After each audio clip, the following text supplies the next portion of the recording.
Hi friends, सभी को नमस्ते, राधे राधे। तो फ्रेंड्स, अभी तक आपने देखा कि रक्षित के घर में भी पार्टी चल रही थी, उधर अप्पू के घर में भी पार्टी चल रही थी। दोनों तरफ खुशियों का माहौल था। बट जो पुरानी बातें हुई उनको सोच सोच के दोनों ही परेशान हो रहे थे। रक्षित पार्टी छोड़ के रूम में चले जाते हैं, जैसे ही डांस एंड होता है वो रूम में चले जाते हैं और वो सोचने लगते हैं जो स्क्रिप्ट में लिखा हुआ था वो सच ही था। बट पीछे से उनकी माँ आती हैं, वो उनको समझाती हैं कि ये सब तुम्हारी वजह से नहीं बल्कि ये एक एक्सीडेंट था जिसकी वजह से पापा की तबीयत ख़राब हुई। बट रक्षित पुरानी बातें बताते हैं कि कैसे क्या हुआ था। रक्षित अपनी भाभी रवीना से माफ़ी मांगने गए थे, जो कि मोहित की वाइफ हैं, उनकी बड़ी माँ की बहू हैं, जो उनकी ताई जी हैं, जो बहुत ही ज़्यादा रक्षित के मम्मी पापा से चिढ़ती हैं। वही उनकी ताई जी की ही बहू की वजह से सब कुछ हुआ था। तो रक्षित उनसे माफ़ी मांगते हैं क्योंकि उनका कहना ये था कि मोहित ने उन पे हाथ उठाया था। बट रक्षित कहते हैं ऐसा नहीं है भाभी, भैया आप पे हाथ कभी नहीं उठा सकते हैं। तो इतना ही वीडियो उन्होंने रवीना ने रिकॉर्ड कर लिया था, जिनमें रक्षित ने बोला था कि हाँ, हो सकता हो कि भैया ने आप पे हाथ उठाया हो।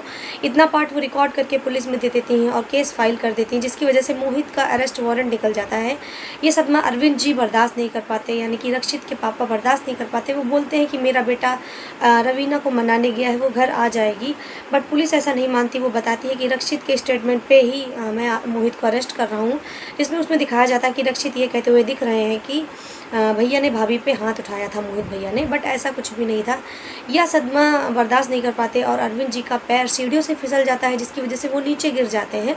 जब अरविंद जी को हॉस्पिटल ले जाया जाता है तो डॉक्टर बता देते हैं कि उनके सर में चोट लगने की वजह से वो अपनी याददाश्त धीरे धीरे खो देंगे, जिसका कारण उनकी माँ रक्षित को मान लेती हैं उस टाइम, क्योंकि वो तुरंत का ही मामला था। बाद में वो समझाती हैं और अपने बेटे को और अपने आप को भी कि ऐसा नहीं है, रक्षित तो सब कुछ अच्छा करना चाहता था बट वो गलती से हो गया। बट रक्षित के दिल में आज भी कहीं ना कहीं ये है कि मेरी वजह से ही सब कुछ हुआ है, इस वजह से वो बहुत परेशान थे।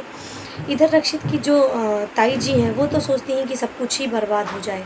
उधर दिखाया जाता है कि अप्पू की फैमिली में फ़ोटो क्लिक हो रही हैं, जिसमें जो अपराजिता होती है वो शरबत बना रही होती है। उधर आराध्या की सास की फ्रेंड कहती है कि आराध्या की बहन जो अप्पू है बहुत ही सुंदर और स्वीट है, क्या मैं इसकी शादी की बात अपने देवर से चलाती हूँ। तो वो मना करने लगी, नहीं तुम इसकी स्टोरी नहीं जानती हो, और उसको उल्टा सीधा बोलने लगी, जिसकी वजह से अप्पू बहुत दुखी हो जाती है और वो रूम में चली जाती है। उसके बाद में फैमिली फ़ोटो क्लिक होती है तो रक्षित उसके पापा अप्पू को बुलाते हैं कि आ जाइए, आप भी, आपके बिना फैमिली अधूरी है। तो सभी खुश होकर अप्पू को बुलाते हैं, जिसकी वजह से उनकी सास मुंह बनाती हैं और बोलती हैं आराध्या से कि बेटा ये जो पोस्ट है वो सोशल मीडिया पर डालने से पहले हम लोग को टैग मत करना, क्योंकि हम लोग ख़ानदानी लोग हैं। आपकी जो स्विमिंग कॉस्ट्यूम वाली फ़ोटो है वो देखकर हमारे ख़ानदान की इज्जत जो है कम हो जाएगी। तो अपराजिता इस बात पे जवाब देती है, वो स्टेट लेवल पर चैम्पियन है, स्विमिंग कॉस्ट्यूम इसलिए पहनती है क्योंकि वो स्विमर है, और वो स्विमर स्टेट लेवल की चैम्पियन भी, उसको मेडल भी मिला हुआ है।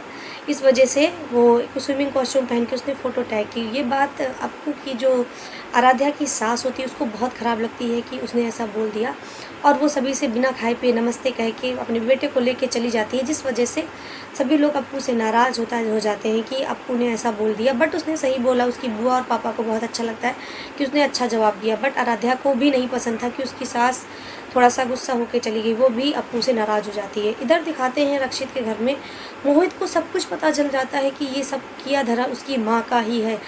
मोहित अपनी माँ को समझाते हैं कि प्लीज़ माँ ये सब बंद करिए, ऐसा नहीं होता है, आपने ही सब करके रखा है, आपके ही करने की वजह से ही मेरा घर टूटा था, मेरी बीवी मुझे छोड़ के चली गई और मेरी बेटी भी छोड़ के चली गई। अब भैया भाभी का घर बर्बाद मत करिए और चाचा चाची को भी माफ़ कर दीजिए।